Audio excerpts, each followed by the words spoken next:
Hey, it's Jeremy from jeremy.net. I am a comic book artist, writer, creator, self-publisher, and I share my creative process here with you online. If you enjoy these live streams, like to get additional bonus live streams twice a month, you can become a Patreon subscriber for as little as $2 a month.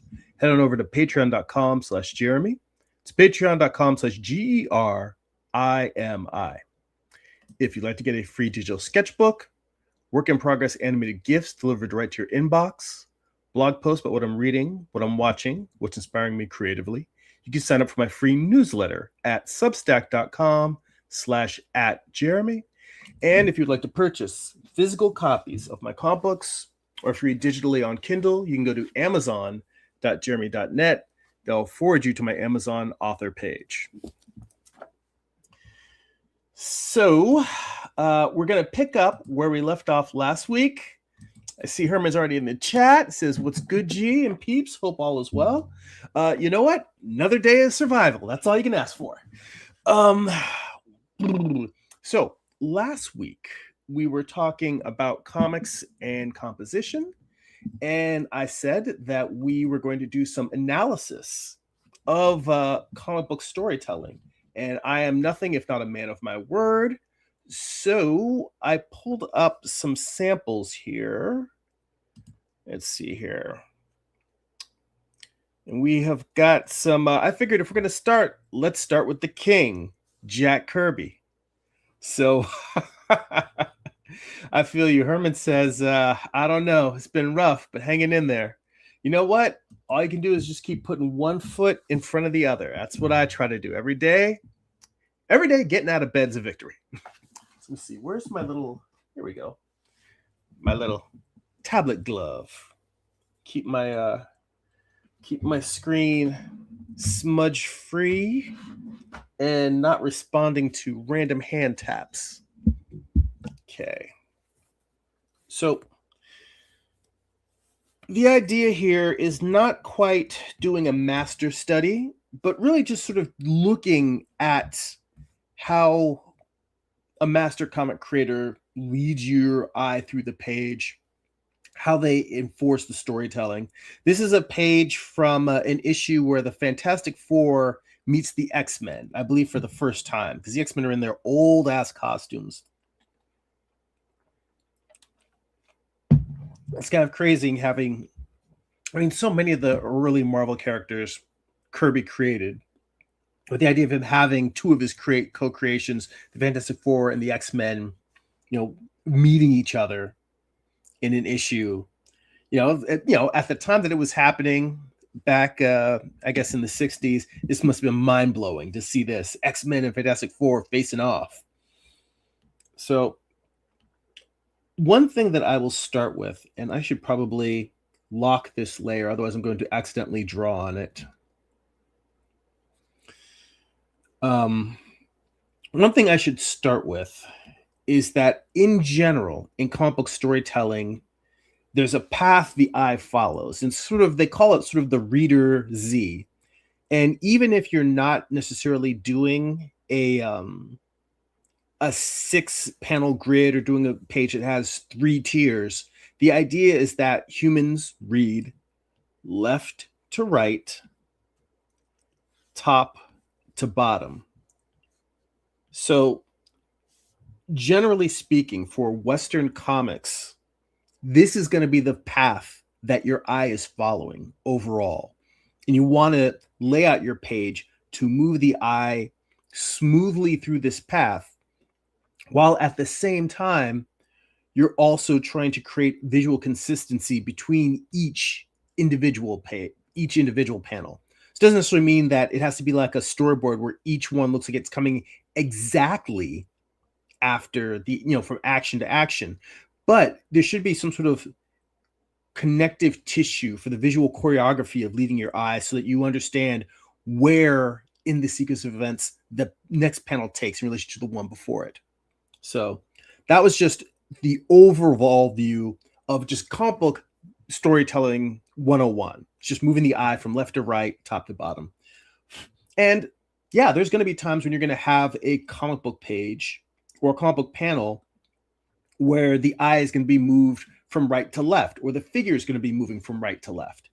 And it's a matter of what your intent for that page is, why you're doing it. Sometimes it's a matter of you want to show a character arriving, and the real story is where they came from. Sometimes it's a matter of respecting the 180-degree rule, which is just that if you show a character moving from, hang on, I'm just switching brushes here real quick.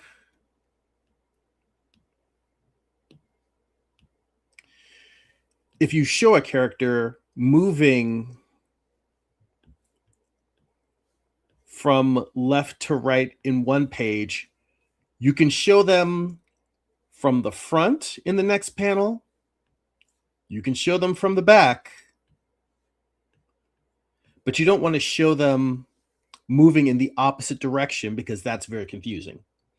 But even that is something that can be worked around. If you're a master storyteller, you can frame the image in a way so that even those things, breaking that rule, they're not even rules. They're guidelines, but if you know them, you can break them effectively. And let's see, I see Hyper Yami 396 in the chat. He says, "What up? I finally made it. Thank you for joining us. Good to see you." So we're just doing some analysis of comic book storytelling, and we're taking a look at some work of Jack Kirby. I saved a bunch of different samples from some different creators because at the end of last stream, we had a long conversation about it, and there's quite a few that I think we could pull from. I saved, well, there's a request for a wide variety of creators to look at. I just wanted to start with Kirby, and then also that I pulled some John Buscema work. So we'll see how far we get with it today. And we're not going to try and cram through a ton of different comic creators. We're going to take our time and just chat. If you guys have questions, we can dive into them. And maybe what we'll do is we'll just once a month or every other week, we can look at a different comic creator or look at a few different pages and just talk about storytelling. Let's see. And Herman says, that's where I suck at, trying to figure out what to draw when telling a story. Okay, well, let's dive in then. Let's take a look at what these decisions that Kirby has made here. So let me adjust my seat, get a little bit closer, and the funny thing is I am of the mindset that it's not necessarily about making the right choice. It's about starting with making a choice, then asking whether it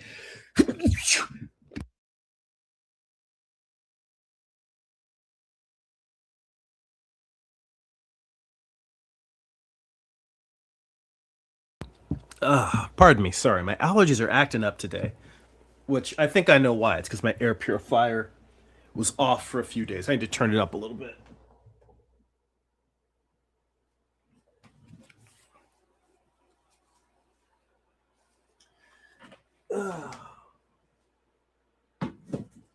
Hopefully that'll help. All right. Let's see here. Sword Forge says, "Happy Sunday, Jeremy. Thanks for doing this topic. Very cool. Thanks for joining us, and you're very welcome. I hope it's useful. If you guys think of any questions along the way, feel free to jump in and let me know what you think in the chat."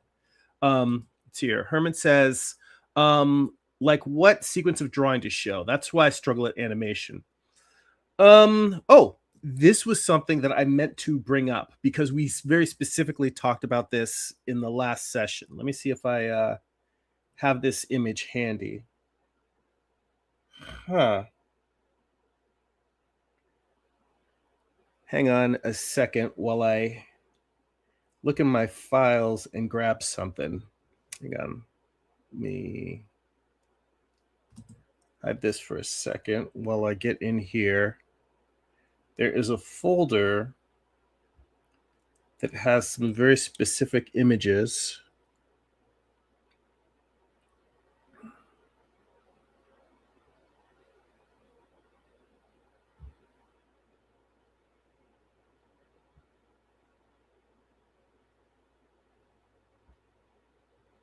Okay.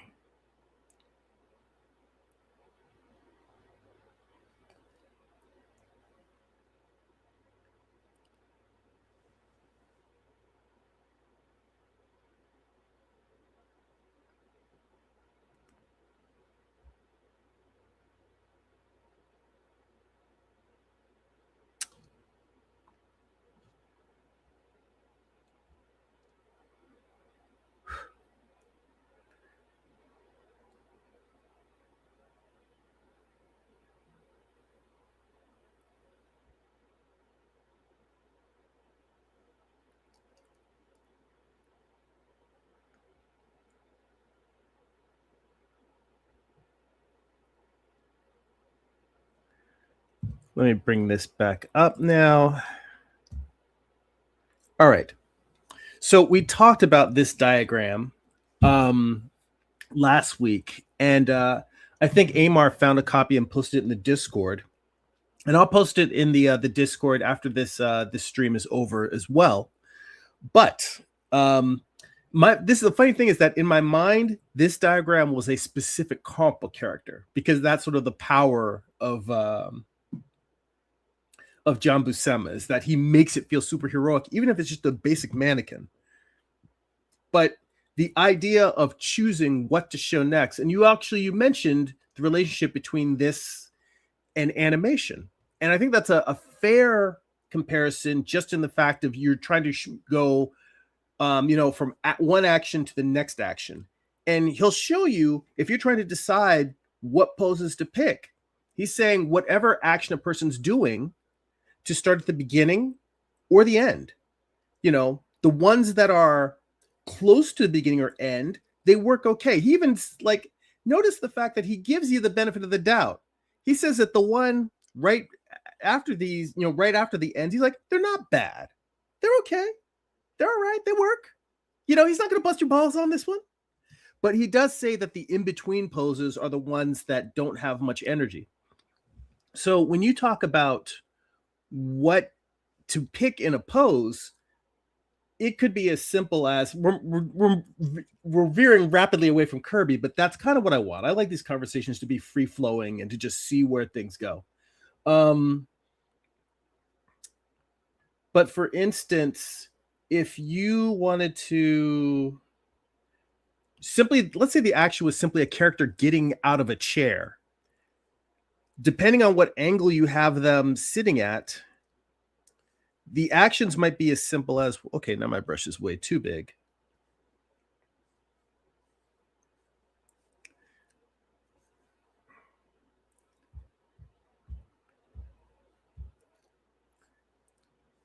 If you've got a character sitting in a chair,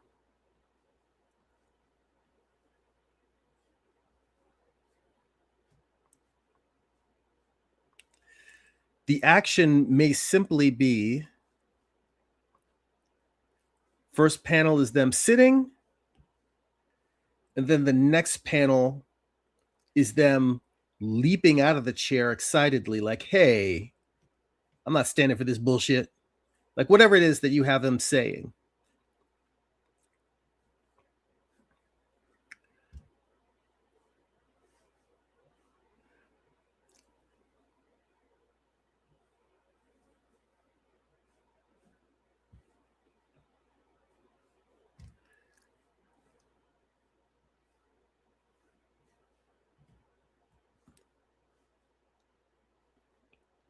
So it's not necessarily a matter of like when it comes to simply moving from one pose to the next, you just have to ask yourself, well, what are they doing? What do you want them to do? Fight scenes are easy because it's punch and impact or punch and block. But normal conversations, it might be more challenging. It might be a person walks in a door and then they say hello to somebody, or they pick up a package, or they pick up a cup of coffee. Whatever it is, it's like you want to move from the beginning of what they're doing to whatever is the most recognizable end of that action before moving to the next action. Let's see here. By the way, here we go. James says, I'm here now. I didn't know we need to be live. You know what? And I apologize for that. I usually try to set up the link for the next week's stream right after the previous week. And last week, I can't remember what I got caught up in, but I didn't get around to doing it. But I will try to remember to do that for this week. Herman also says, I feel you, bro. I was under the weather last Sunday. Eventually led to me taking off work Friday. All meds up, trying to figure out if I'm going in today. I hope that you get some rest and feel better. I mean, I'm lucky. For me, it's just allergies, so it's a lot of sneezing. But I have had allergy attacks that are bad enough that it feels like I have the flu. So knock on wood, hopefully this one won't be that bad. Let's see here. Oh, James says, I just banged my elbow on an old DVD player. I should probably take that to a recycling center if it doesn't work anymore. Well, I'm sorry to hear that. I hope you didn't hit the funny bone. Herman says, do you have a dual or triple monitor setup? I have the camera that I'm streaming from is built into a laptop. So I have a dual setup. So I've got the laptop here, and then I've got my my tablet here that I'm drawing on. So that's really kind of my two monitor setup. If I really needed to, I have a third monitor, but that's connected to a computer. For the most part, I really just need one monitor when I'm doing artwork. The only time it would be helpful for me to have multiple monitors is when I'm doing graphic design work. And right now, honestly, my studio is a little bit smaller than my old setup. So I don't really have room on my desk for to have two monitors at once. But, I make do. I get by. It's not one of those things where it's a must-have or I feel like incredibly cramped. Let's see here. Herman also says, I have the How to Draw the Marvel Way book also. Well, that's good because later on, not necessarily today, but in the future when we do more analyses, I was specifically going to pull up some John Buscema, found a couple of Avenger pages, and I think I found some Conan stuff. I mean, there's tons of Conan stuff to look through, but I think I grabbed a couple Conans as well for us to look at. And and Hyper Yami says, when are you dropping the How to Draw book series? You know what? I would like to think that someday when I have mastered all that I have to learn, then I will put together a book. But I myself, I'm a lifelong student. Anything anyone has nice to say about my work, I'm grateful for, but I feel like I am constantly learning and growing. And honestly, one of the things that I like to do on our Patreon is I go through books that I haven't done a deep dive on, and we study those books. So that's part of my thing is not necessarily trying to write a new book, but so much more of looking at books that I think are great, that there's more to learn from, and then kind of sharing them with everybody else and sharing what I learned from it. But someday, maybe I will put a book series out. But thanks for that. I see JM Penciler in the chat. Says, hey, Jeremy. Hey, all. Good to see you. Herman says, yes, the conversation aspect is extremely difficult. Like making it look like they're really interacting. Well, that's, again, I need to remind myself to put two things in the Discord server when we're done. That, well, you don't really need the Buscema punching diagram because you've got that's in the How to Draw Comics the Marvel Way. But the Wallywood's 22 panels, which I think we already put in there before, but I can pull that up again, actually, and we can take a look at it. Let's see. In fact, hang on a sec. Let me finish right here. Yeah, Herman says it's allergies for me also. The weather went from hot to cold, and I was having breathing congestion. So I took congestion sinus meds so far, knock on wood. Yeah, for me, we had the same thing. The temperature went from cold to hot, actually. But anytime the temperature changes in any direction, my allergies freak out. It's here. Herman says, man, I have books that have been that I have to use Google Translation on the phone for me to read. Yeah, I mean, there's a lot of great like Korean art books, Chinese, Japanese art books on storytelling, comics, anatomy. I figure there's so many great books, even in English, that I haven't gone through. So I'm just like, let me settle down and work on those. I'll get to the international hopefully before I die. And hey, Mr. Paul Pate in the chat. How you doing, man? Good to see you. Hope you are feeling well and healthy and up and running. Let's see here. Before diving back into Kirby, let's take a look, because I pulled up Wally Wood's 22 panels that always work.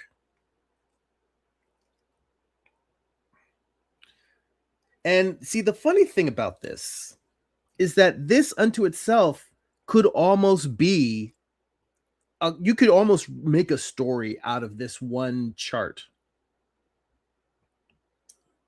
But just the idea of,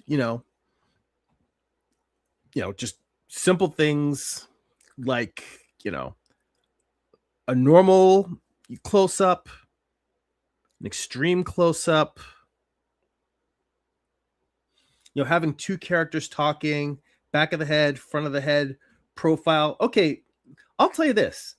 These first four panels, in terms of the Wally Wood 22 panels that always work, you can make a whole conversation just out of these four panels and just alternating the sequence in which you have them. I mean, you would want to do a whole entire comic that way, but you could do a whole page of just these plus an establishing shot.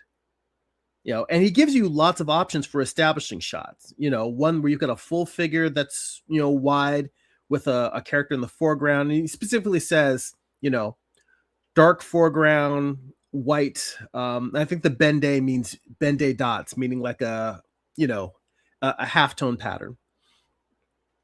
But you could, it could be, the establishing shot could just be an exterior of the car. And then you've got the two characters inside the car talking. You've got a character in an all dark environment. You've got an eye level diagram. You've got an L shape with a silhouette, meaning the shadow is the L. So that, the L shape that he's referring to is this. So just basically having a shadow framing a figure silhouette. I think what you might be actually talking about, Herman, I can go through here and show you, each of these. But the more interesting question is, what are people doing when they're having a conversation? Because I think what you're actually talking about isn't a what to draw question. It's an acting question. For instance, I've listened to interviews with actors where early in their career, they might be doing a monologue or doing a scene, and they're all of a sudden they realize, they're like, what do I do with my hands? Because they're just standing there in the scene, and I'm like, do they just put their hands in their pockets? Are they fidgeting? What do they do? And then the question becomes, the way this would apply to comics is, you kind of want to give the characters business in a scene. If you have two characters talking, the question then becomes, well, where are they talking? Because they could be in a kitchen and the first character is sitting at the dining room, sitting at a table.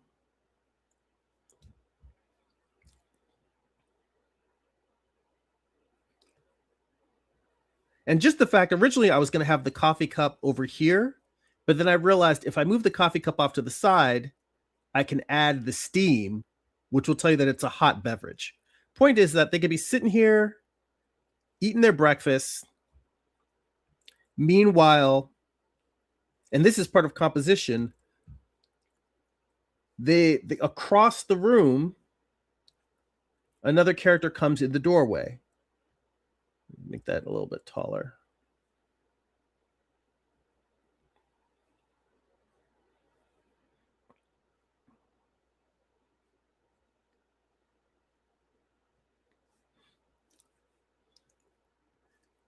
Actually, if we are down here, let's say our horizon level is right about here, then we probably want to have the character like that.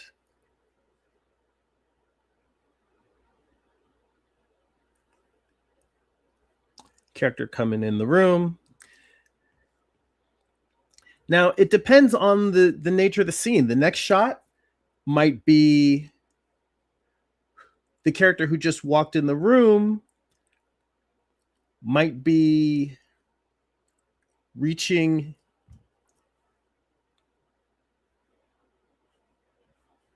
into the cabinets to get some cereal themselves.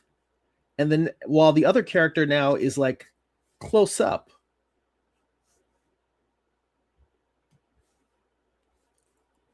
Looking at them, they might be saying good morning. Or it could be something where the other character comes in and maybe they're coming in hot. They're pissed off about something. And they come in, slam their hand down on the table, and the person eating breakfast is like, oh snap, what's your beef?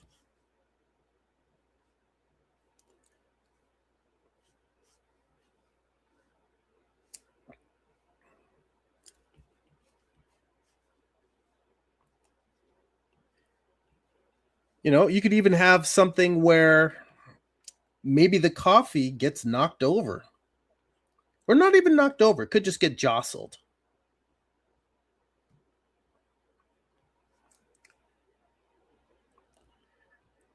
So the question about what to do next really is about context.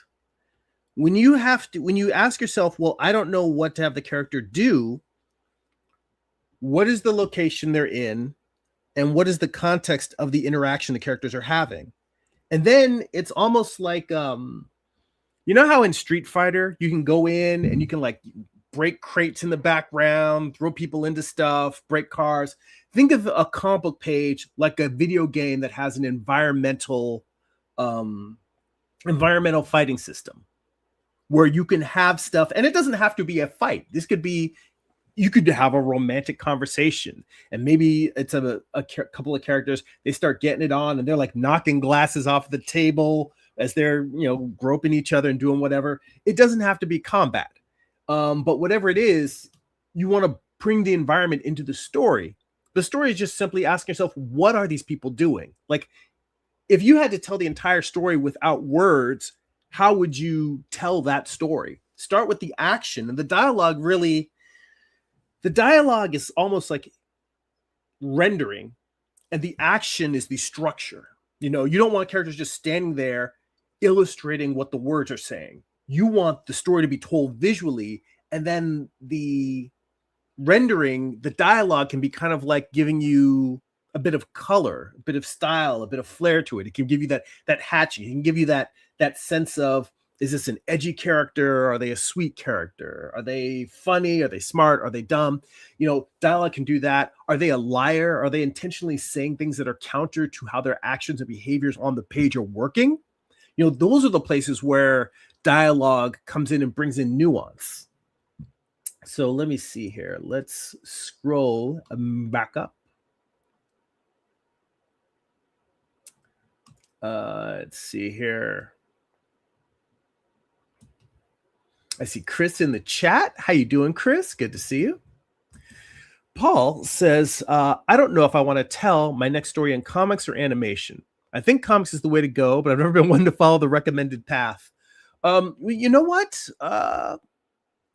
If you're interested in doing animation, maybe you should just do a short animation as a test to see if you even feel like doing it. I mean, we've talked comics before, but I honestly can't remember if we've talked too much about animation, because I know that you've been doing comics, you've been doing children's books, but I don't know how much we've talked about whether you have done animation work before.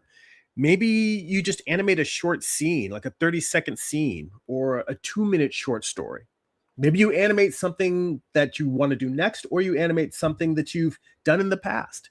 But make a simple animation and see how you feel about it before deciding. Because I will tell you, I did dabble in animation right out of art school. And I made probably like 3 or 4 short animated films. And I enjoyed it. But after doing it for a while, I felt like I could tell a lot more story I could tell the same amount of story faster in comics than I could in animation, but that's my personal journey. I look at somebody like Jim Lujan and the amount of story he's able to compel to convey. And, you know, I was like, he's making feature films by himself. Well, I mean, not by himself. He's got voice actors helping him. He's got musicians collaborating on soundtracks. But overall, he's like a one-man, like, he's a one-man Hanna-Barbera.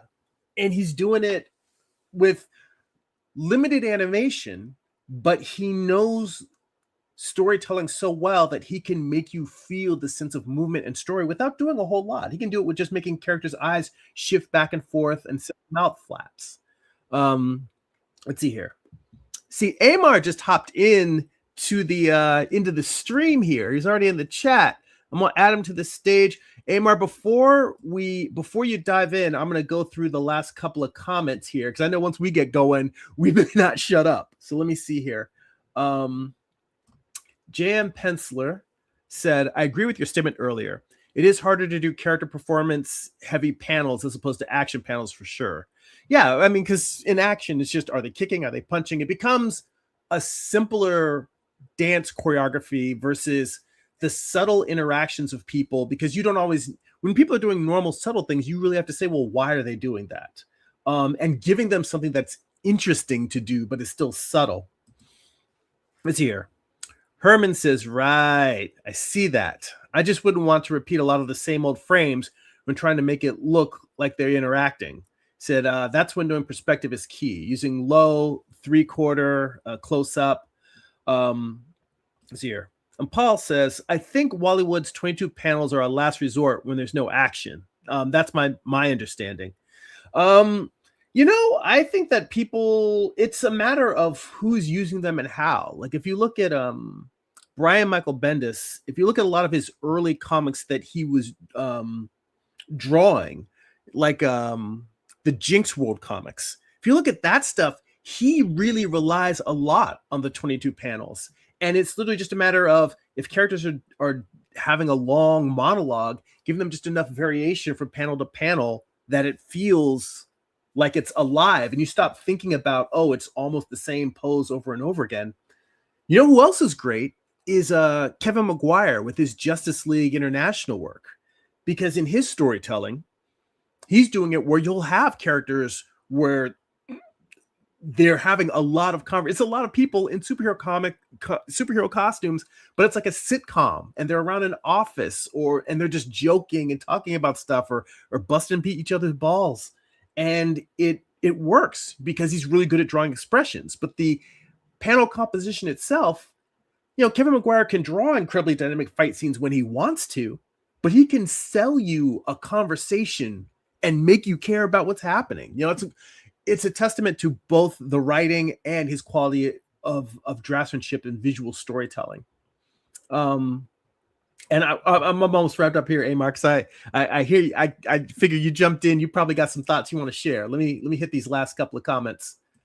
Let's see here. J.M. Penciler says, I remember Jim Lee talking about drawing a character with an overbite. That was one of the first times I understood how important those elements are, not to mention actual facial expression.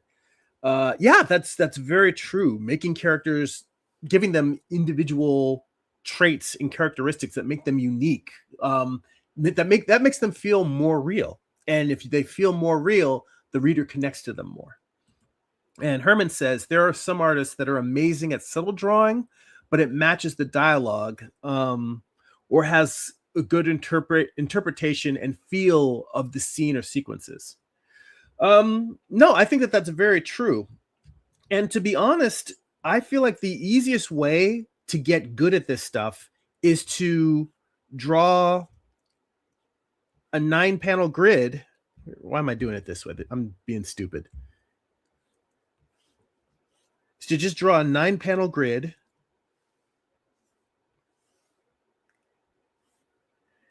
and just have characters talk, you know. And maybe it's not necessarily using the 22 panels that always work, but just draw a simple conversation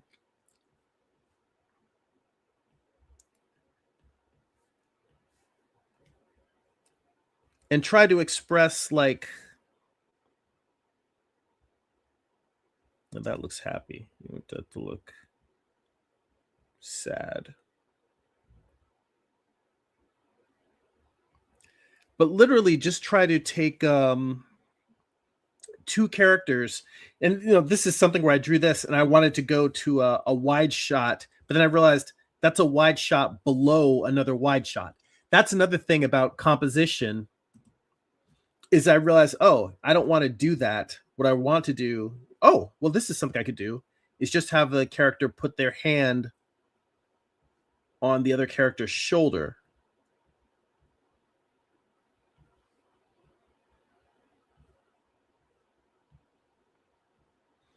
That's still too similar.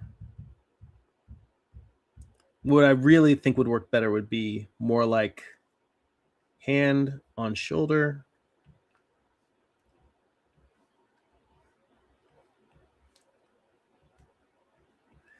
And then maybe the one before is an eyeball close-up, an extreme close-up.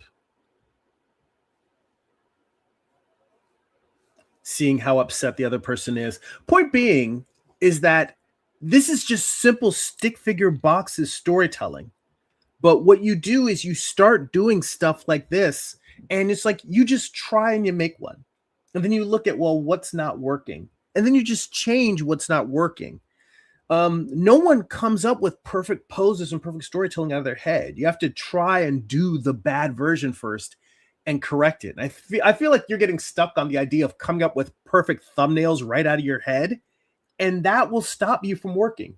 You got to just do something like this and then just move pieces around. Let's see here. Chris is here in the chat, says LOL. And Amar says hello to everybody, which, yeah, how you doing, Amar? I'm sorry. Oh, wait, Herman's in the chat too. Okay, guys. I'm sorry. I got so caught up there, and then you guys hopped in. Hey, Jeremy. Happy New Year. And Happy New Year to everyone else. Happy New Year. Happy New Year.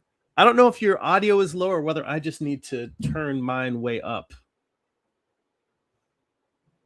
Let's see here. Mine is way up, so I don't know. Okay, I can hear you now. Yeah, I'm good. Hey, what's up? How y'all doing? Yeah. Good. How you guys doing?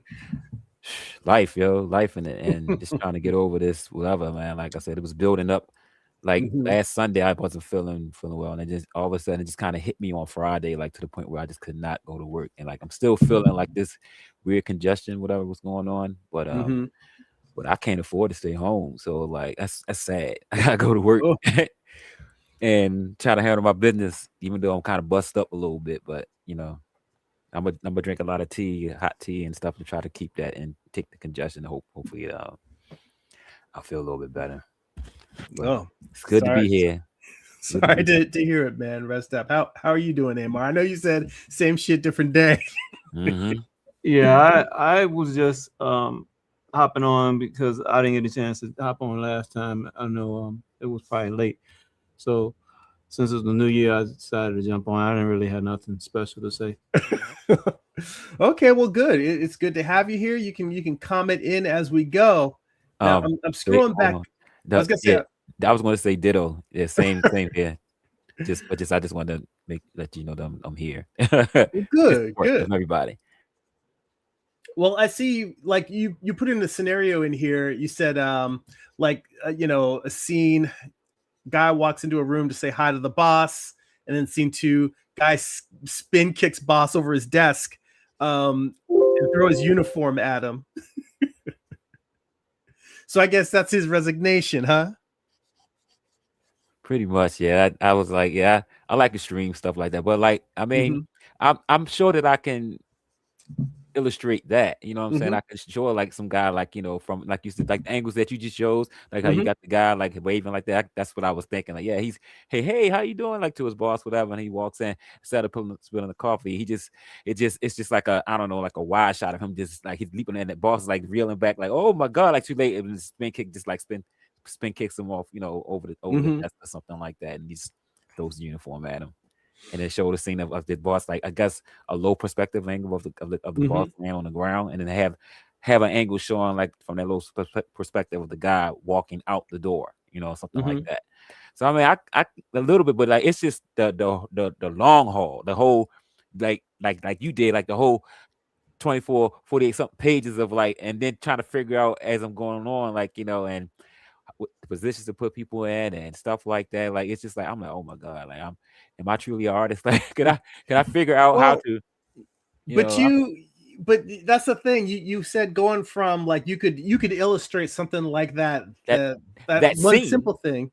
right? You can't think of it all in terms of the entire book because I have to. You gotta get no, it done. but what I'm saying All is right. you got to do it one page at a time. Mm-hmm. That's how I like, for me, like the way I did this little 9-panel grid story there. You might take that scene that you threw in there with the guy who walks in and you know resigns from his boss, ends up kicking his boss. You might sit down and you might do thumbnails for that one page, and maybe it's 3 panels, maybe it's 6 panels, whatever it is, but you do thumbnails for that page.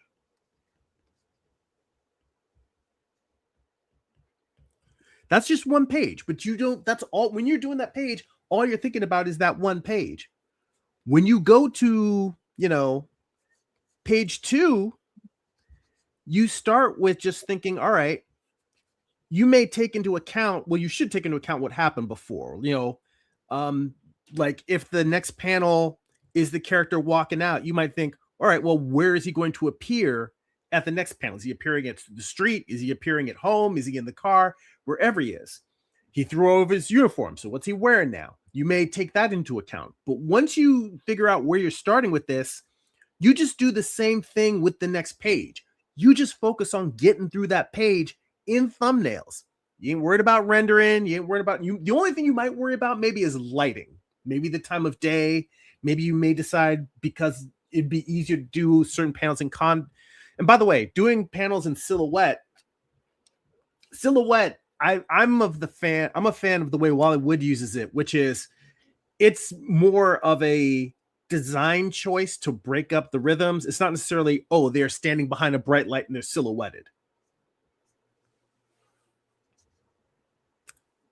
But my larger point is simply you do one page, and then you do thumbnails, and then you do the next page. Then you do thumbnails and do the next page. And the idea is that you're going to get through, however many issues or how many pages of your story. When you get, 24 or 48 pages worth of thumbnails, they don't need to be perfect. You get the 48 pages of the thumbnails, and then you can go back before you start drawing the pages. You can go back and look at your thumbnails and say, I made something here that doesn't make sense. Do I need to throw this entire page out? No. If I just change 2 panels, that fixes the problem. So you just change those 2 panels. You cross out the page that wasn't working. Now you've got thumbnail 2A, and you're going to go with that. I have pages where I will literally do 5 different thumbnails of the same page before I find one that I like. That's perfectly fine. But you work all this stuff out in the thumbnails. And I get this sense, and you tell me whether I'm wrong. I get the sense that you're coming at this like you need to do the thumbnail, get it right, do all the thumbnails perfect, and then draw your comic. Is that kind of how you feel? Yeah. Okay, no. Yes. No. It's just like I know. it's just like doing a storyboard. Right. You're gonna do the Yeah. storyboard that way, so it's the same process Well, that Jerry explained here. It's just like right, but see, that's why I'm not good at drawing storyboard either. So that's why, see, Because you don't give yourself the space to make corrections. You just take Right. all of your erasers and throw them yeah, out. it's like I think I'm very hard on myself when trying to get like things done. Because it's like that's a lot. I want to get the story right, and like Mhm. and then by not having so much time in the day, whatever. Like I mean, I know you say like you always have just break things down into smaller parts and stuff like that. But like I don't Mhm. know, it's just because once I start doing that, then I feel like I won't get it done. I have to Yeah, but like, most art processes are broken up that way. You know, if you do graphic design, that's how you learn graphic design. You have your all of them have their different stages. Whereas you know you don't just jump in and start doing it unless you're doing some sort of graffiti. And then some graffiti, even with that, they sort of stencil some of that out. But a lot of that stuff, you know, or you're doing some sort of freestyle painting. But mostly everything, you have to have some sort of rudimentary process where you sort of like brainstorming the idea out, and then once you get a solid concept or solid idea, then you form it into a realized idea. You know, I don't know. I mean, I just think every artistic process that I thought of, even when I was teaching, it was the same way. Um, you had one step, then you got the next step, then you got the next step. So I don't know. It's just I guess my brain too is Well, here's a thought, Herman. When you do an illustration, period, forget about comics completely, but a drawing, a painting, a single piece of artwork, do you make adjustments to it when you feel like things aren't working? Do you erase stuff and redraw? Do you make revisions? yeah, I'm like, I mean, yeah, I like all the time. Like what I'll do, like for instance, like if when I design, I make a character, I kind of just start off like basic and circles and squares and all that other, to get the character the way I want it, to look, and then I'll draw the character over, maybe like 4 or 5 times, whatever, and then I'll figure out a way like, because I'm also thinking in a way of like being like, an animator, because I'll draw the character over and over to the point where I'm like, okay, if I just remember these shapes and stuff like that, it'd be easy for me. Like if I wanted to animate the character, or if I don't want to do that, I can just go ahead and keep it, nice and detailed. It could be like a nice setup for me to do, like, detail, like inks and stuff like that with the same character. So this, I mean, that's the way I've always done. I'm like, matter of fact, I'm trying to think, maybe I have like so you already are doing it then. so yeah, I'm like, I did like, what, for instance, like was it last week or the week before I got sick? So like, I was just like, drawing Namor. I was just sketching, like, different types of way how to, like, I was actually looking at like references on my phone when I work, like, different people that I probably thought can probably look like Namor or whatever. I was mixing up like Matthew McConaughey, right, Matthew McConaughey, George Takai. I was mixing like those people, like their facial structures, whatever, and stuff like that, and kind of just coming like, coming up with my own So you style. so you sort of doing it with when you're doing your drawings, and when you're trying to think out your drawings, that whole thought process is basically the same thing that Jeremy's talking about for comics. Yeah, it is, but it's just, I don't know. I just think, me playing catch up. I think that's I think psychologically I'm going through like, Well, we all playing catch up. yeah. I think that's what I'm really going through, like going through the whole psychological of trying to play catch up. Unless you break out the gate running and you don't stop running, Right. we all playing catch up. Well, I mean, I think it's really worth questioning what are the blocks that are keeping you from applying what you already do to thumbnails, because that's all it is just the same way you're drawing different versions of the character, trying to figure out how you want them to move, different expressions. Simply, it's just applying that to a page. You just draw like, because a lot of times I'll draw a punch. Well, hell, let me go back to the thing I was looking at before, because I mean, the punch thing seems to be an ongoing example. But I may decide, like, within a comic book page, I may decide, oh, I want to show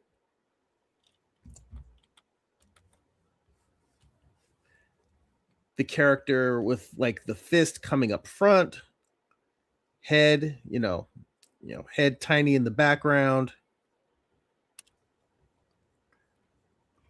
And we had quite a long thread on that this past week. Oh yeah, because you were doing the punching images too. Yeah, that animation, which, I mean, hell, you may end up talking, that might be interesting, like in terms of you were Paul was asking about whether he should do comics versus animation for his next thing. You working on animation right now. That might be interesting. Just effing around. That's all. Mm-hmm. By the way, Paul, I saw your comment before. I have not seen the animated Joshua Kimball ad that you did. Is that for his Elizabeth Browning Barrett Browning book that he's working on? I will go hunt up Josh's channel and see if I can find that, because I hadn't had a chance to see it yet. But point being is that I might draw a character punching in the fist be in the foreground, and then the other person getting knocked back, and I may end up going through and drawing all the other panels on the page, and then I'll come back and say, well, what if I do the punch going up like this?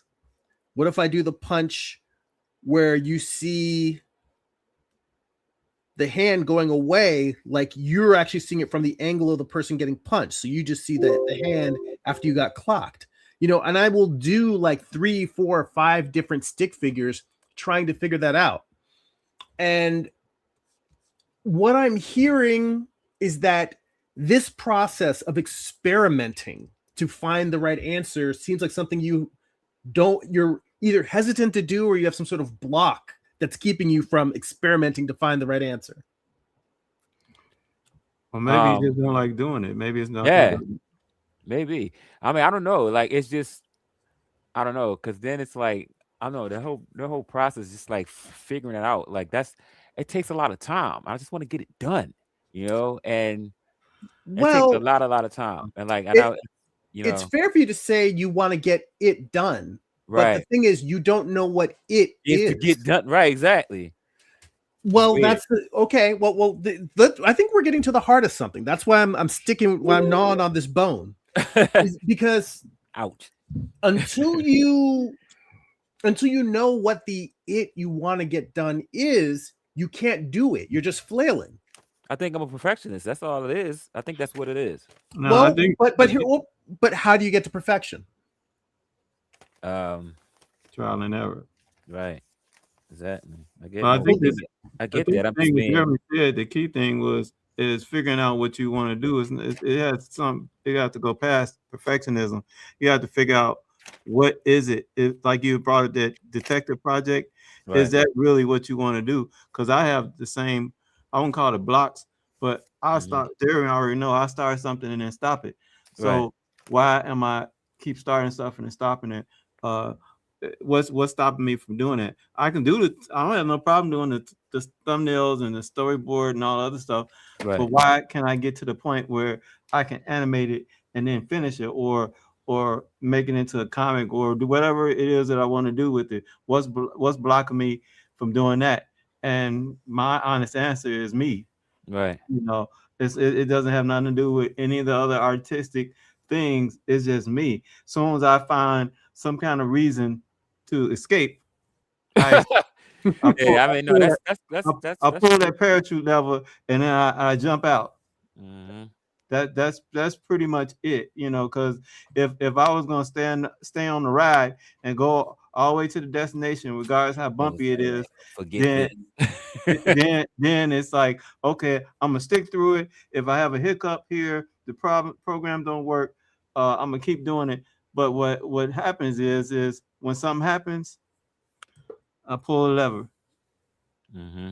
Yeah, I got you. That exactly. Like you, I get to a point and I'm feeling like, okay, I'm when I come to a roadblock, I start like, man, look, I'm like, I have to, like, I'm having an issue, drawing this, whatever, and then I'm like, okay, and so now I'll keep drawing that. And I'm like, well, yo, and then and so also in my head, I'm like, yo, I have to get this done. I'm like, but I'm fucking up on what I'm drawing, like what, and it's like, and that becomes frustrating because I want to get it done. Wait. I hear what you're saying, though. Wait. I gotta put the brakes on. All right. Okay, you want to get it done. Why are you in such a hurry? Who's waiting on you? Who's waiting on me? Who's waiting? Okay, yeah. Oh, well, not one right now. It's just, it's kind of like a lot. Like again, when we had those conversations before about like what's going on in my life right now as far as like being a caregiver and all that stuff like that. It's just I have a lot going on. I'm gonna get sick, so it's just a lot. Well, having to trying to focus on just my art and all that, like Mhm. it's kind of complicated. Like Well, it's kind of hard. I get that. I Right. get that, and I get the It doesn't sense help. that, well, I get the aspect that you have a very limited amount of creative time, so it's very Right. precious to you. So you want to be efficient with it. Right. That makes sense. Now I don't want to just like I don't want. I mean, Well, because when I do the work, I want the work to be good. I want people when they see mhm. it, I want people to be like, oh, look, Well, he spent well, time on this and but stuff like that. Yeah, I Not well, think you're that's you, caring too you much see what about I'm saying? people seeing it and less And- about yourself. mhm. right, it is, Mhm. it is. To Well, forget about what people are going to say and how they're going to interpret it, you got to first figure out if it's something you want to do for yourself and if you're going to be happy when you're done with it. Right. Mm-hmm. well, See, my larger point is, let's say that you hurry up and you get done with whatever story you want to work on.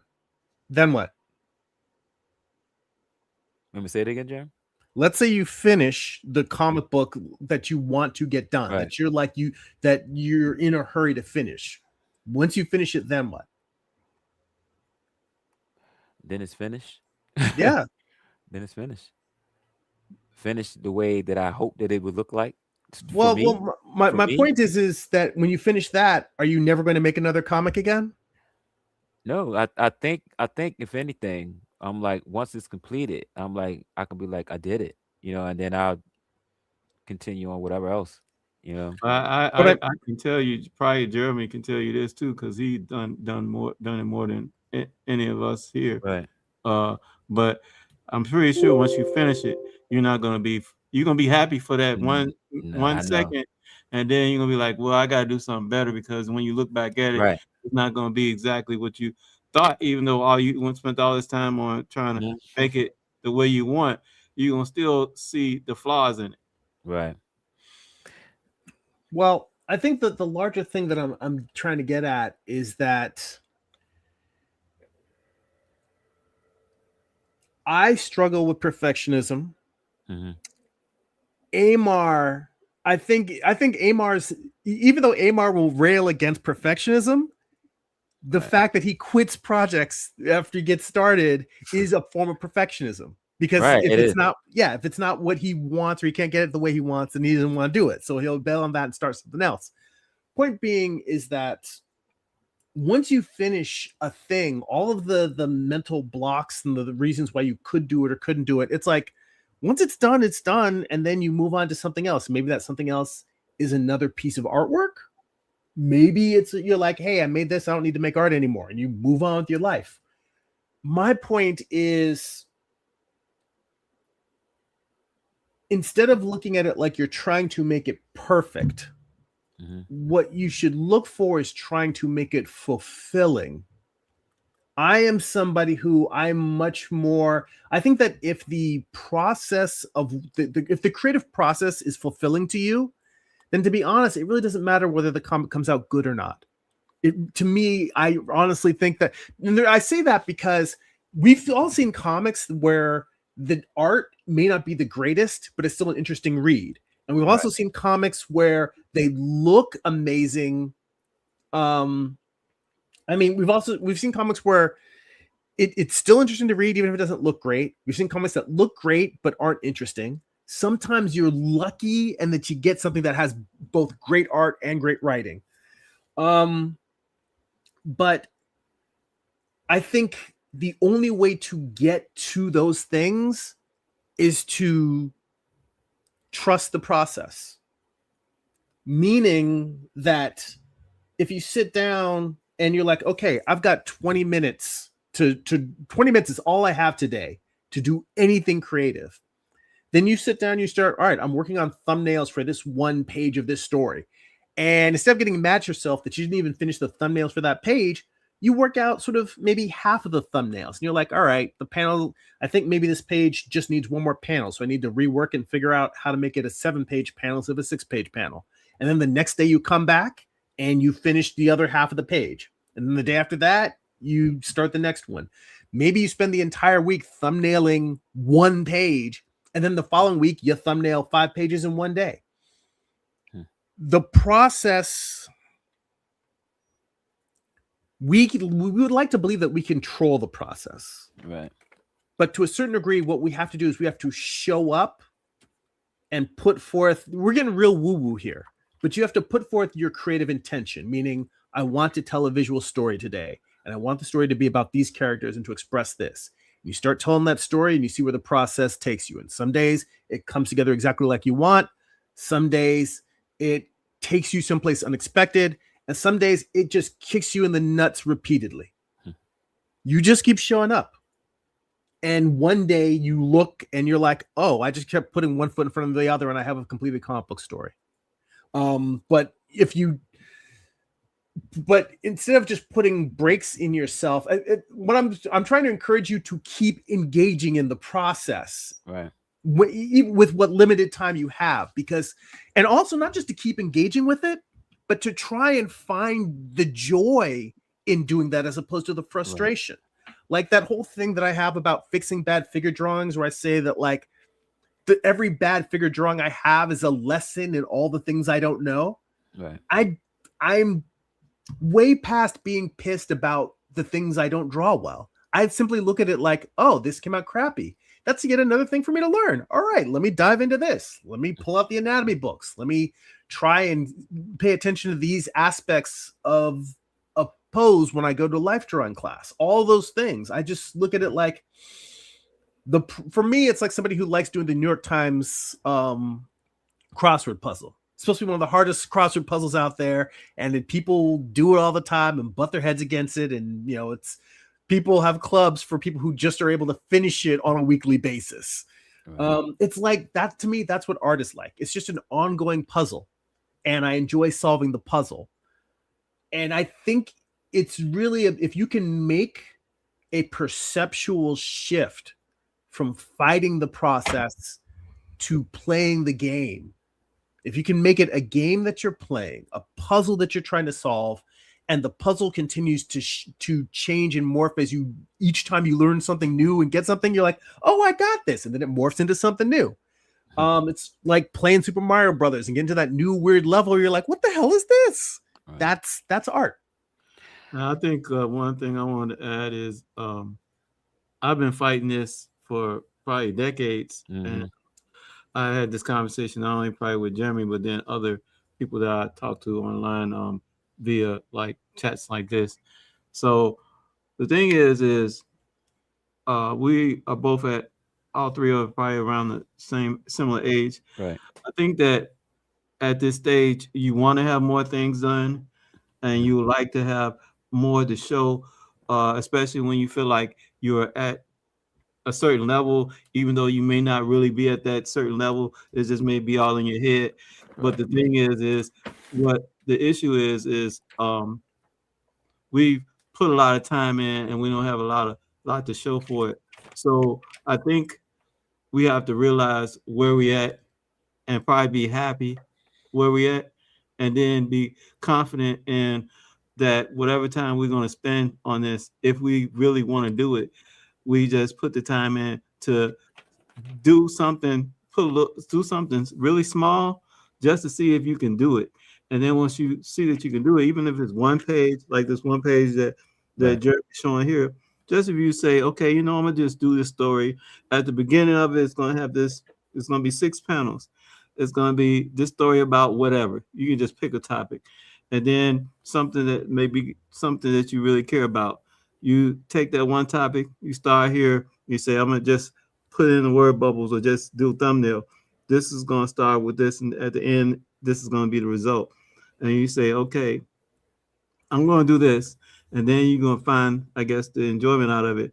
At the end, we take something small and we say, okay, we can test to see if there's something we're going to be able to complete. And if you can't complete that small project, then it's something you can realize that we're not going to be able to do, or you don't really like doing it. Because we can go back and forth in our heads with trying to do things and have all these ideas, these wonderful ideas, but they never get anywhere besides, maybe sharing something online or trying to develop some cool images. So I think if it's something, a story you really want to tell or some art you really want to do, you probably have to do it really small, something that doesn't really commit like a lot of brain brain power and Mm-hmm. something you can just sort of like do almost in in an hour, like the session that Jeremy usually spends. You can just sit down for an hour, 2 hours, and you can knock out some thumbnails for a story, and then come back to it and refine until you say it's done. I think that's going to be probably the easiest process, and then from there, it can grow. Because that's how they had like I don't remember the exact. You guys probably know better than I, especially Jeremy. They had a lot of short story comics like that, where it was, sometimes there was either collaborations or just all a lot of little comics, mini comics put together inside of a book. Yeah, like an anthology or something like that. I mean, that'd be something. Mhm. That'd be something cool we could do. That'd be like something nice. By the way, I threw up Paul Pate in the chat said Herman sounds like Herman might want to start with a simpler, shorter story, like 3 or 4 pages. Right. He said, by the way, thank you for opening up about your journey. And by the way, I still think you should do some shit about being a caregiver. That's my God. But, Oh yeah, yeah. but that's Yeah. a whole nother topic. Yeah, I mean, I sat on that for a little bit. Maybe I was just thinking of like, maybe another creative way of coming up with that. I mean, but at the same time, just I don't know. Maybe I could just do something. Maybe like I'm really telling you, we all got really to stories. what it is. You know. We all got stories. I wrote one called Impulsive, and it's a story about people that got impulsive habits. So I wanted it to be like a TV series, and I actually wrote the first one is more so about me in a way because of my gambling habit. So I had um a short story for that. So I mean, I'm sure we go through our own personal history. We Right. got a whole bunch of a slew of stories that we can tell that can spawn into something else, and that's how a lot of people that write, or a lot of people that have their own I forgot the term that they use it, the showrunner. A lot of showrunners come up with their ideas. They pull it from personal experiences, and then they develop it into TV shows. All right. Yeah. I mean, I think it's as simple something that I thought of, and this is a whole separate thing that I don't want to sidetrack me from the comic I want to do. Okay. But I had the idea of trying to show, for people having difficulty starting a story, to show through the process of adaptation. And what I was going to do is I looked at Edgar Allan Poe, because most of Edgar Allan Poe's works, well, all of his works, other than like new annotated stuff, all of his stuff is in public domain. So I thought maybe doing an adaptation of an Edgar Allan Poe story. But then even adapting a whole story, even if it's a short story, might be longer than I want to do and create a whole side project for myself. So I thought, well, what about his poems? He wrote poems as well. So maybe doing an adaptation of one of his poems, trying to find a shorter one. But literally just showing the process of, here's a set of words. They sort of tell a story. Here's how I come up with pictures to go with each story, and this is how I put them in a sequence. That's it. It doesn't have to be. I mean, I guess because I've been doing it for so long, it seems to me the idea of just not being willing to put down imagery to go with some words. I have a lot more difficulty with the writing than I do with the drawing. That's what's holding up my stuff. But once I have a story, once I know what I want characters to do, me picking the shots and the images, that's fairly simple for me. Yeah, I can tell. Like when I was looking at Lucifer again, I was just like looking at the I was just like, yo, I was like, Jeremy be flowing, man. Like for real, I was like just looking at how like it's going from one panel to the next, and I'm just like, see, I was like, yo, it's very clear, like that you know what you want to draw, and like and that's what I was so fascinated with, just looking at like how the each scene just blended, and how when you focus on the characters' faces when they needed to be, stuff like that, and it was just weird. And then like I mean I was like, I was just amazed by that. Like I thought it was dope, Well, man. first off, thank you. That's very kind of you to say. But I'll tell you that for me, a lot of that is from studying, like literally, Jack just as a Kirby. side note, I've been sitting here making these marks on this Jack Kirby page, but Right. I'm going to go through it again because I realized I learned a lot just by doing these doodles. So I'm going to redraw them. But you start with this. So the whole idea is that the Fantastic Four are getting into a beef with the X-Men. You've got Mr. Fantastic trying to figure out why are these guys even fighting me in the first place. So you start with Mr. Fantastic, and he, as opposed to just attacking the Beast, he's like, I'm just going to dodge this dude, which this says a whole lot about him, that his first thought is not, let me whoop this dude's ass. He's like, Right. let me find out. He's a scientist. That his actual action in the story is in line with his personality, which is his first thing when he finds something that's being aggressive to him is not to be aggressive back. He's like, I want to understand. Meanwhile, you've got the Beast jumping through. This is the old school Beast without the fur, jumping through, trying to fight him. Now, what's interesting is he jumps through and misses Mr. Fantastic. Now, when you go into from Mr. Fantastic's, leading off from his thoughts, you go now to Marvel Girl, and she's trying to fight off the Thing. So you've got her trying to fight off the Thing, and then all of a sudden, the Beast, who in the previous panel flew past Mr. Fantastic, he comes flying in. So they were off camera. So really, what's happening in this scene is actually on the right side of the next panel. But the choreography, the way he works it out, Kirby's the master of the setup and the payoff. So he has a setup in the first panel, and then the payoff is that person who missed now goes flying and lands in the middle of this other fight. Right. See, and that's an important lesson right there. When you want to talk about what do I draw and not knowing what to draw, it's a real question. It's like telling a joke. What's your setup? What's your payoff? What's your cause? What's your effect? What's your action? What's your result? It's as simple as that. Drop a glass, it shatters on the floor. Says the person that can draw like Kirby in a sense where you can follow your pen. Right? Come on, man! Don't give me that. Like, you have the same amount of skill set. I want to point out something that Brian had brought up. He said a fear of failure. I think mine's is a fear of success, and I don't know if people talk about that a lot. I don't know people a lot of times say you failed to succeed. And I stand by that as well. But a lot of times people never talk about the fear of success. They always say it's the fear of failure.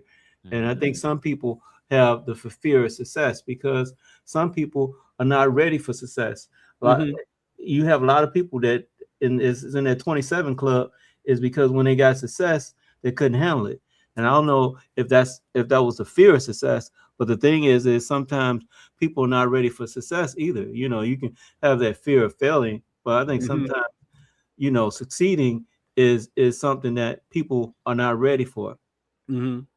Well, I see my boy Josh Kimball in the chat. Josh, good to see you, man. He said, I think a lot of creatives use thinking, preparation, or excuses to avoid getting dirty, messing up, and learning along the way. And I 110% co-sign on that. That right there in a nutshell is what I'm talking about. I mean, it's kind of you to say that I don't deserve to be compared to Kirby. Yeah, it's kind of you to. I appreciate it. Right. My point is more about that idea of cause and effect. There's a lot of different types of comic artists out there, and there's people who do great stories with very, very simple artwork. It's not all about like rendering the hell out of something. It's not about being the big graphic shapes of Alex Toth.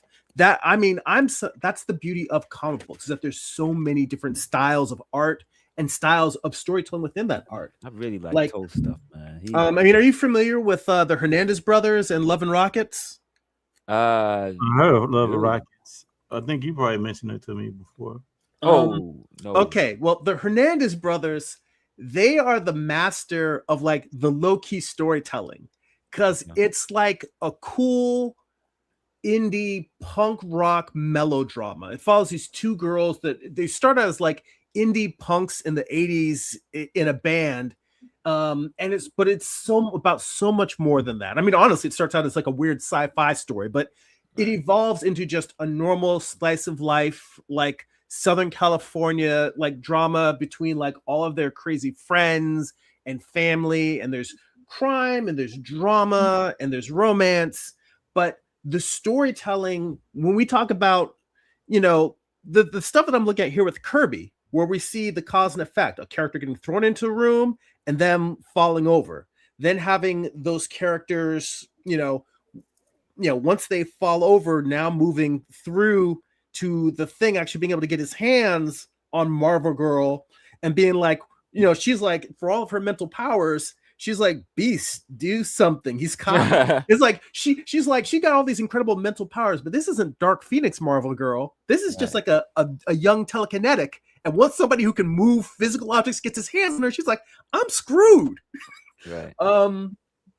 They all teenagers here. Yeah. Right. They kids. But to go to Love and Rockets, the point is that with Love and Rockets, they do what I'm talking about, where you have a character walking in, having breakfast, having a conversation. Maybe they get into an argument about, like, I don't know, is the rent paid on time, or you got my car towed, whatever. The point is that they are doing like normal human storytelling. It's drama, but it's well told drama. And when we get into, the cause and effect thing is just as true for a fight scene as it is for a bunch of friends going out to dinner. And this is the reason why I actually mentioned to you guys, I honestly feel like reading more comics is important, because you need to, I think it's important to be exposed to a wide variety of storytelling and storytellers. Right. And the fact that, like, you mentioned that I was flowing on Morningstar with scenes with Lucifer, I'm grateful for that and I appreciate that. But that's built on the backs of the Hernandez brothers. It's built on the backs of Walt Simonson and John Byrne. It's built on the backs of like Alex Toth and Eddie Campbell. Like almost every comic I've read of every genre has, like, Masamune Shiro with Ghost in the Shell, Otomo with Akira. Like it's not just American comics, it's manga, it's French BD, all of these things. I'm a little jacker. I'm jacking for beat, like, as opposed to jacking for beats, I'm jacking for panels. I'll see a little nice storytelling trick over here with Tintin. I'm gonna jack that. I see a little Mobius thing where he does like a nice little like transition. I'm like, let me jack a little Mobius. I'm just jacking. I'm jacking left and right. Yeah, it's cool. Comics is built on the backbones of giants, and by not reading a lot of comics, you're hamstringing yourself because there's so many visual storytelling techniques, and no one's gonna, I mean, honestly, if I were to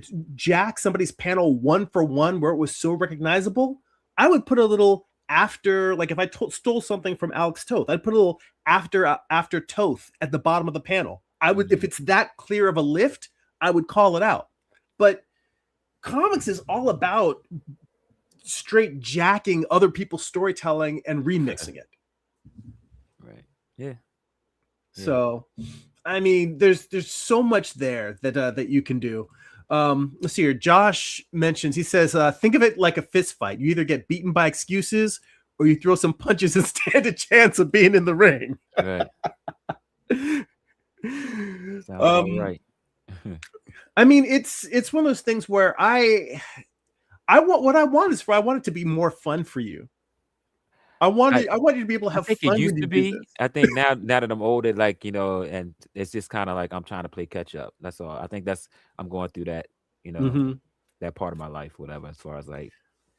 Well, I mean, hopefully I'll be able to, work through that, and then while also trying to continue adulting and helping out my my moms and stuff like that. So like, but it's just like a lot still been put on me. So now I know that I have to deal with like a lot of this stuff, but just now I just gotta keep pushing and moving on. And when I sketch, I can try to, when I draw, I try to keep sketching and keep drawing, try to give it and try to show up like when we have these little classes, whatever, that's why I call it like class. So I make sure that I have to show up. Like if I can show up for work, I'm gonna try my best to show up for here.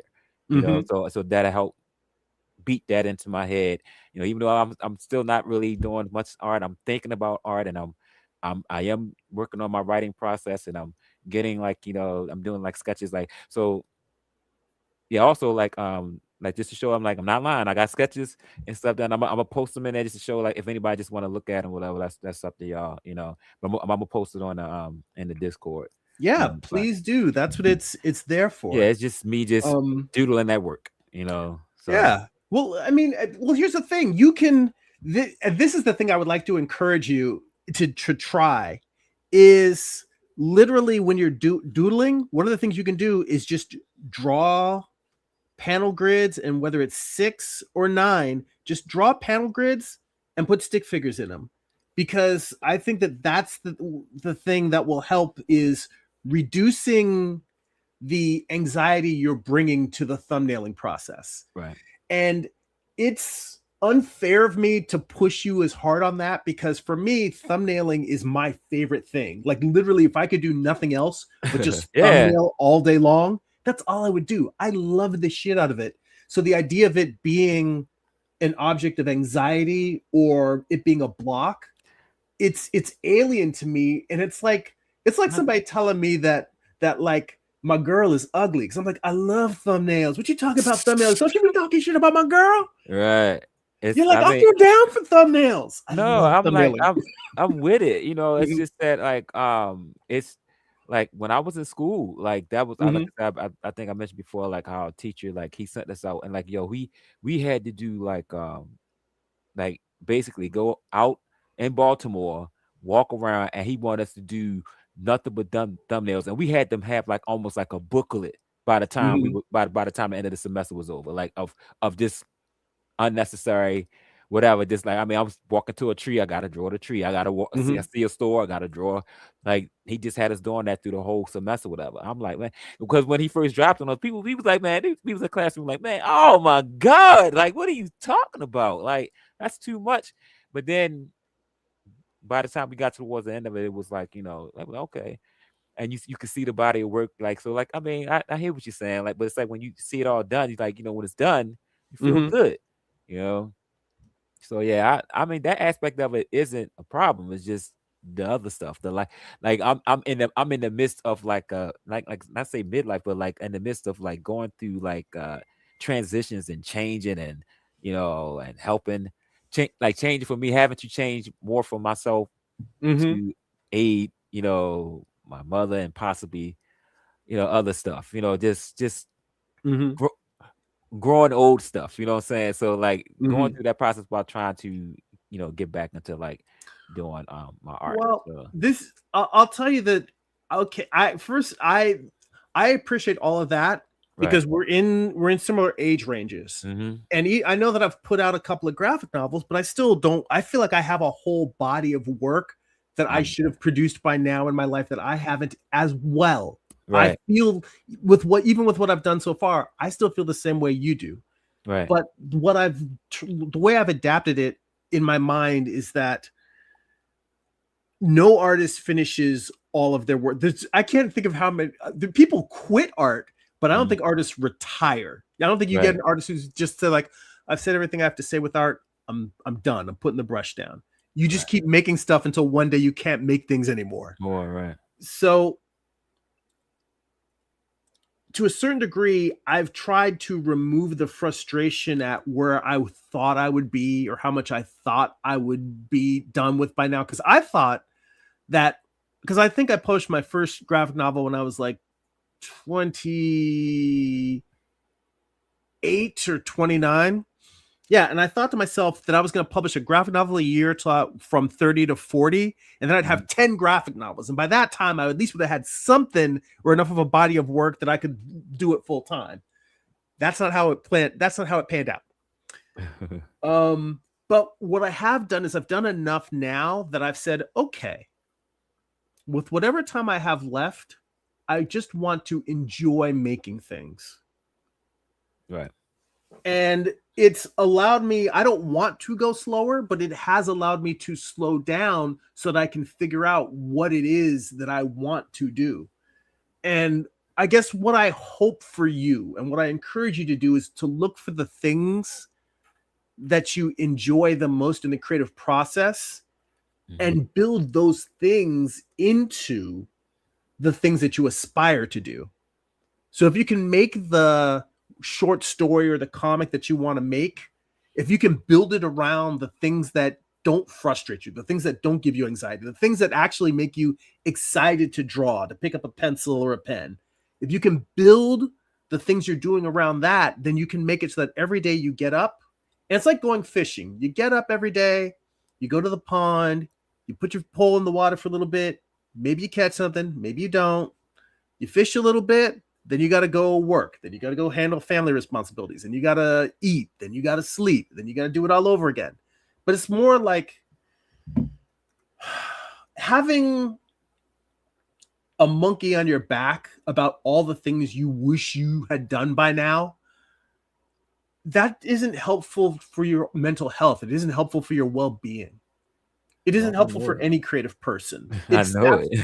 It saps the joy away from what should be a beautiful, joyful thing. And I think that's where the hindrance come from. Just all that, So I get that. I mean, and that's the thing. I don't want it to feel like I'm trying to hound you. I want you to be happy every day. No, I mean, I got you. Like it is what it is. Like I mean, you don't have anything to do what's going on in in my life, but I could just, that's just a part of life, and I'm just like, just trying to get through it. So I'm like, shit, I finished my first. Yeah, Paul said he finished his first at 40.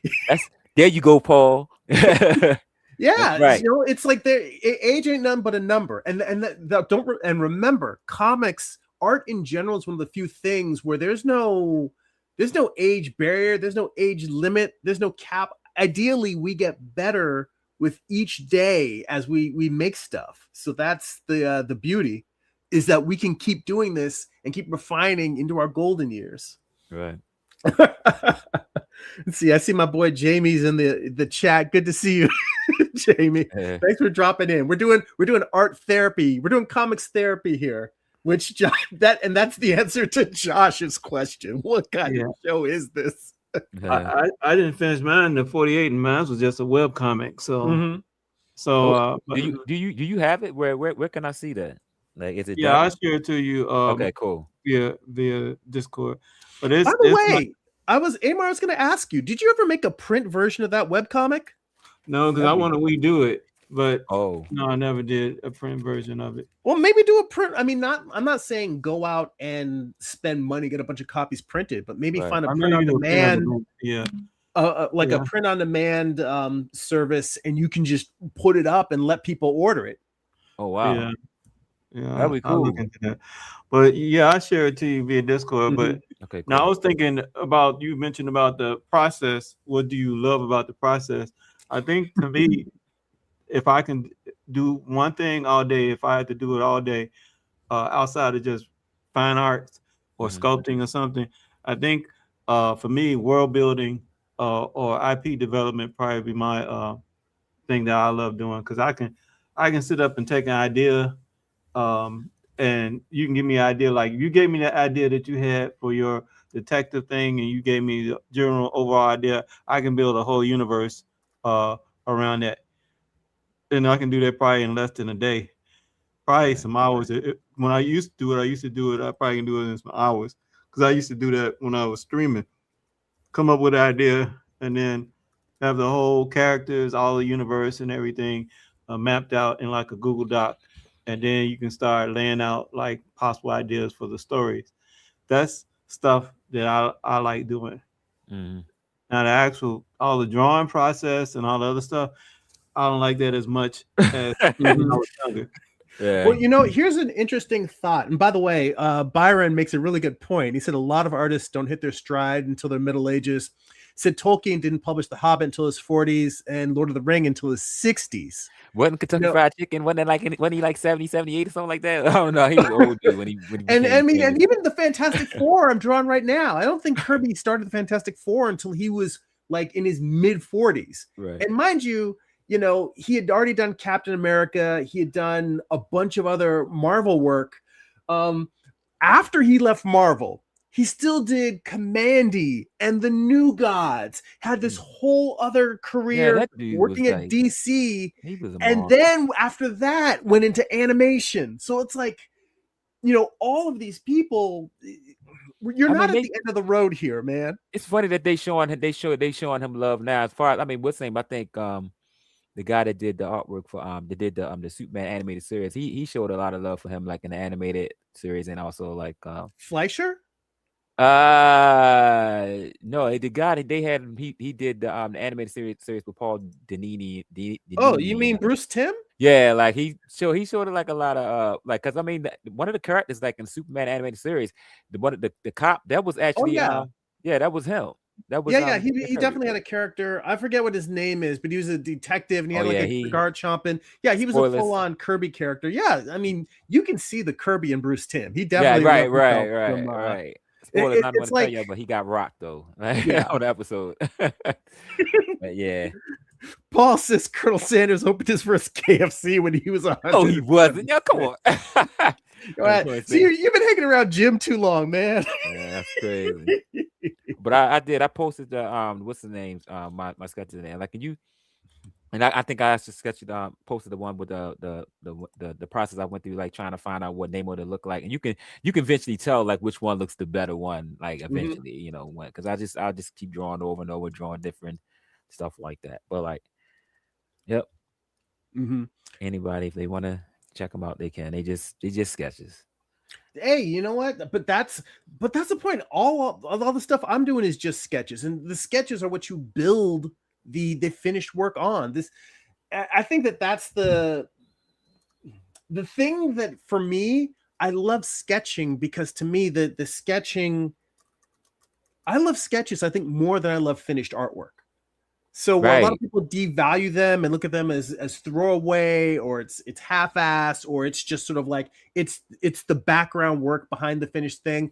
I like the sketches way more than the finished thing. So, you know, for me, process is just I love the process.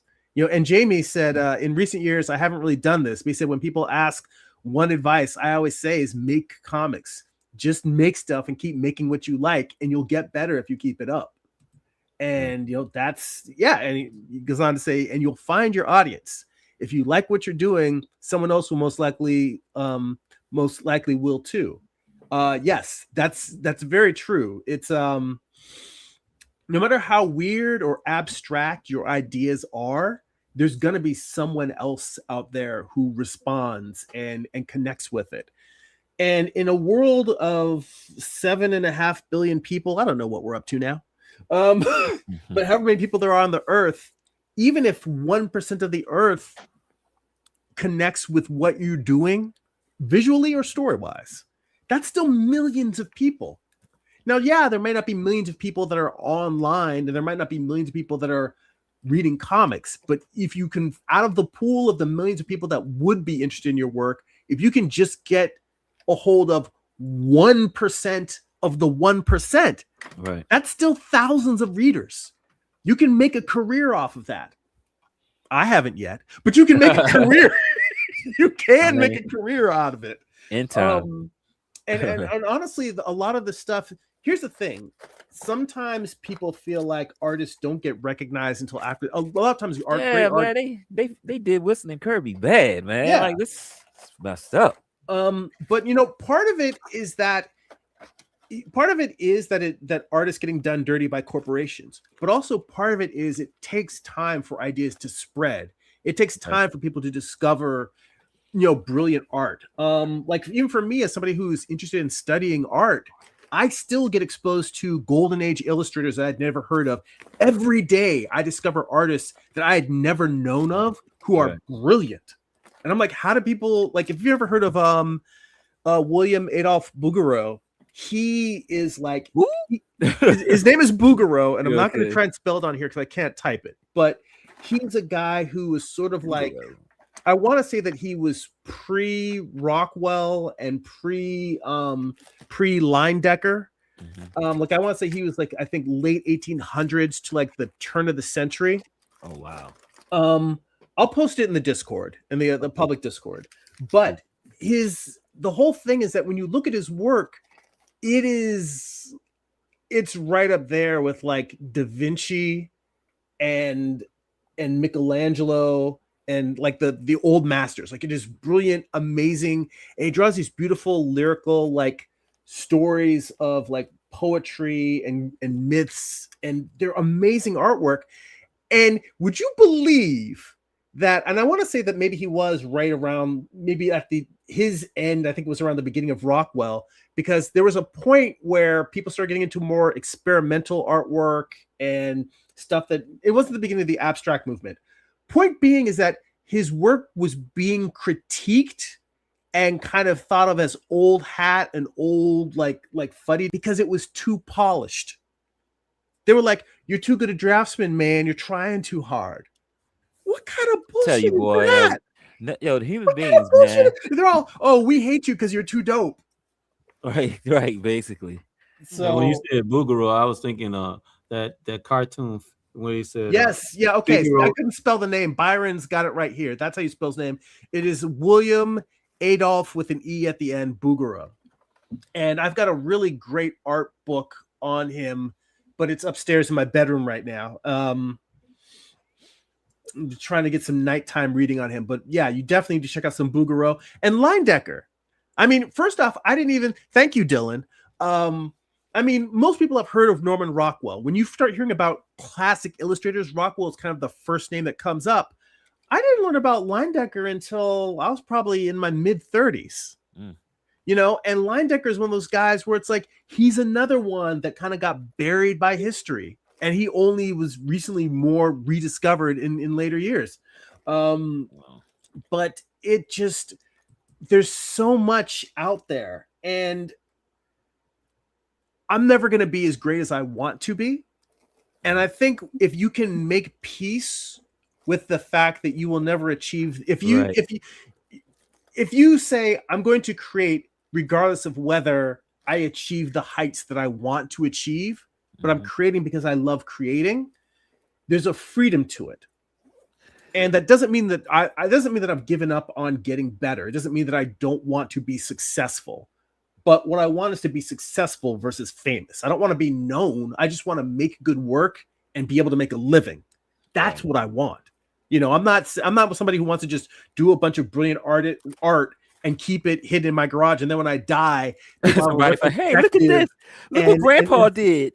Yeah, I don't want people to be like, oh, look at this brilliant guy who, because I mean, like, there's you know, Josh would know doing from doing the book on Elizabeth Browning, but I can't remember whether it was Emily Bronte or one of those women who, there was a woman writer who I think it was maybe Emily Dickinson is who I'm thinking of, but there's a woman who was a poet and an author who didn't publish any of her shit during her entire life. All of it came out after she died. And consequently, she spent most of her life as a caregiver for, I think like a nanny for other families and a caregiver for, I think, her father. Point being is that there's people who do brilliant work and they don't get their flowers till after they're gone, but they're doing the work because they want to do the work. I don't necessarily want my work to be buried in that way, but I'm not doing it for the fame. I'm doing it because I love the process, and the desire to have success is about allowing me to spend more of my life doing the thing that I'm passionate about. It's not necessarily that I want to be known and that I want to be in the history books. So you don't want to live forever, and you don't want everybody to remember your name? The only way I want to live forever is to actually live forever making the art. I don't really care if I'm remembered after I'm gone. I care about what I'm doing right now while I'm alive. When I'm gone, I'm gone. You didn't get my lead in to the joke. I know. You want to be like, Norm. The song Fame. You remember the song Fame? Yeah. I want to live forever. I want you to remember my name. Fame. Yeah, you didn't get it. I was leading to it. All right, guys, we do have to go home. Yeah, Paul says I do it for the women, the groupies. Oh, yeah, the mad comic groupies. I mean, I'm lucky. I married my comic groupie. Yeah, when you said Boogaloo, I was thinking. Did you remember Bugs Bunny? They sing Figaro, Figaro, Figaro. Mm-hmm. I was thinking Boogaloo when you said Boogaloo. I was thinking Figaro, Figaro, Figaro. Let's see. Well, you know what? All right, I'm gonna have to check this out. Jamie also mentions Pete Bear's YouTube channel. It's a great resource for learning about great illustrators in history. So that's another great resource there because I'm always down to learn stuff. I mean, guys, this happens every time we get going. We get on a run, and there's so many great comments here. I feel bad for everybody. I wasn't able to highlight all of their comments, but I appreciate everyone hanging out and adding so much to this conversation. Paul said, I once got some books from Sergio Aragonés. He asked me if I wanted him to sign. I said, sure. And he said, I didn't realize who he was until I read it. Oh, man, that's dirty work right there. It's all good. Can I tell you, I was at a show at San Jose one time years ago. And I remember that at the convention, like, it's just a normal comic convention, but on the other side of my aisle is Sergio Aragonés. And I had this weird imposter syndrome feeling of, I shouldn't be at the aisle next to Sergio. I'm not of that quality. But this is why I tell people, just make your comics and put it out there. Get a table at a convention, because comics is very egalitarian. And what I mean by that is that you may hear a lot of things in the news and the media about creators or publishers being cliquish or banning other artists and whatever beef person's having with this publisher or that creator. Yeah, that shit goes on. That ain't got nothing to do with us, and they got nothing to do with making good comics. Right. And in the end, people like Sergio or Stan Sakai or the Hernandez brothers, they're happy to welcome some indie creator to sit right next to them and sell their comics. And most of the comic industry is like that. Yeah, there's assholes out there, but overall, most people are just like, we don't care about what level you're at. We're just glad you're here. Keep making comics. If you're not happy with where you're at, keep trying to get better. But it's so much more welcoming than it is like a shit show of people being at each other's throats. So I say, just make stuff, man. Yeah. All right, guys. I feel like that's a good note for us to go out on. It's been good. So, like I said, we've got a public Discord. If you go to my newsletter, I think that there's an invite link on there. But if you aren't on our public Discord, just leave a comment and let me know, and I'll shoot you an invite. Amar, share a link to that webcomic there. Herman, please definitely share your sketches. If anybody else, if you guys got anything else you want to holler out before we wrap up here. It's all good. No, everything's good. I'm like, let's see here. I'm happy. And one more on the way out from Josh. He said, I had the same experience at 8 years ago, turned around to get some books from behind my table to stock my table. And there's Spiegelman with a line, and his table was right behind mine. He got work too. You know? Yeah. So, and again, for you guys, if you don't know Art Spiegelman and Mouse, one of the finest graphic novels of all time. Absolutely. You guys definitely need to check that out. I know we talked about it before on here. Hell, that's another one that I should probably do a master study from, because Spiegelman is doing with the storytelling is in line with the Hernandez brothers in terms of that. It's very human and straightforward, even though he's telling a very, powerful story about the Holocaust. But the storytelling is not like the Kirby superhero slam bang dynamic. It's very human and very straightforward. And it goes to the thing that Herman, you were saying about just what people do in a scene if it's not a fight scene. Right. Right. And just figuring out what angles to put them in, what not to be, repetitive or, I don't know. Because I actually seen some professional finished Marvel comics, and they would use the same panels over and over. Like, I'm like, do they actually do that? I didn't think they did that in actual real. There's a word for it. It's called stat. A comic artist will draw a panel, and it'll have whatever it has in it, and then the next panel, he'll just write the word stat. And what that means is that tells the people in production to reuse the previous panel for the next one, and then just put whatever lettering changes on it. It is a technique in storytelling. It is a technique to save time, but also it's like for a specific reason, they may want to, like they're maybe having a moment and then they want to have the character not move or not react, or there's a reason why they are intentionally reusing the exact same image twice. And Right. but it's something that's very, very common in comics. Right. They did the So same thing with in animation too. yeah. Mm. But this is why I tell you guys, it ain't just about making. Reading refines your palate. You learn by reading. And you don't need to spend a shit ton of money on it. The library, your local library has physical comics of graphic novels. I keep telling people, I'm praising I keep going on about Hoopla. The Hoopla app has tons of, not only do they have tons of Marvel and DC comics, they have Fantagraphic comics. They have a very wide selection of stuff from Fantagraphics, including the Hernandez brothers. They've got lots of manga on there. There's so many ways to read comics. Right. And I read for enjoyment, but I also read to learn. There's books that I go and I read simply because I'm like, I don't know enough about this creator. I should learn more about his body of work.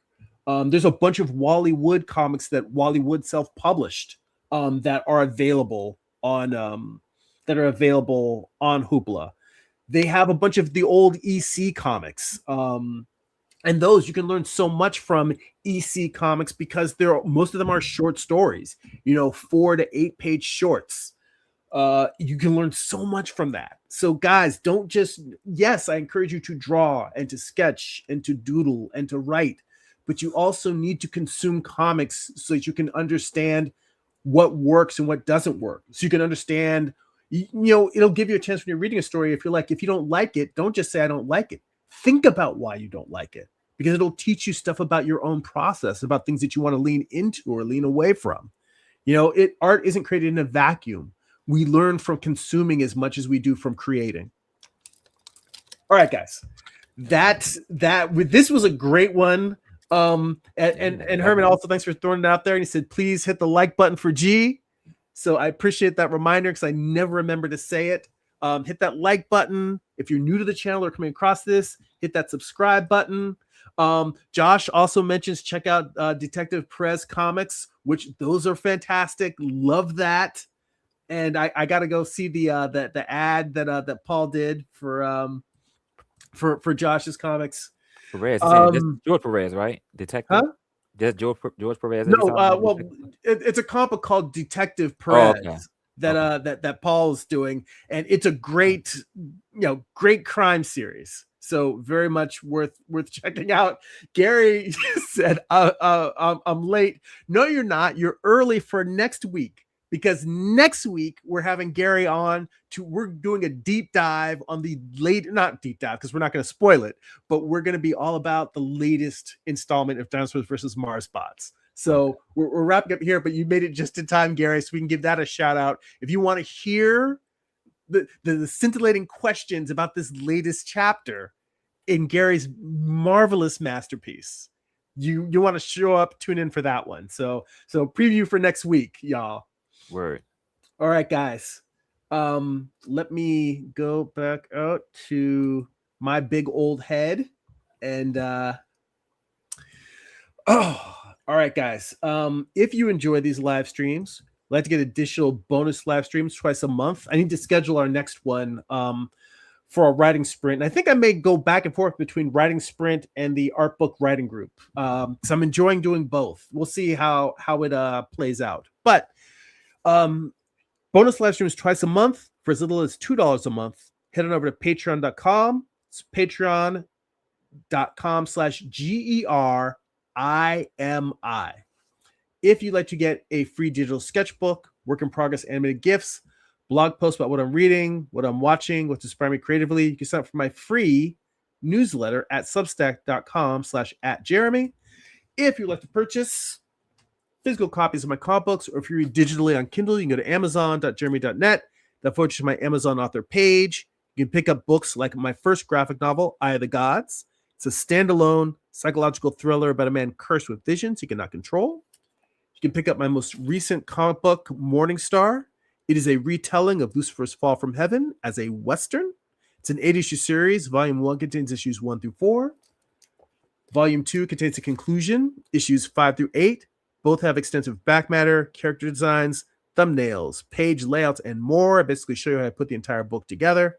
You can also pick up my art book, Wound: The Art of Jeremy Burley, Volume 1, containing some of my favorite illustration work and various little essays about my process. But yeah, that's it, guys. Thank you so much for the great conversation. I appreciate all the time with you guys. It's so fun. That's it for now. Go be creative.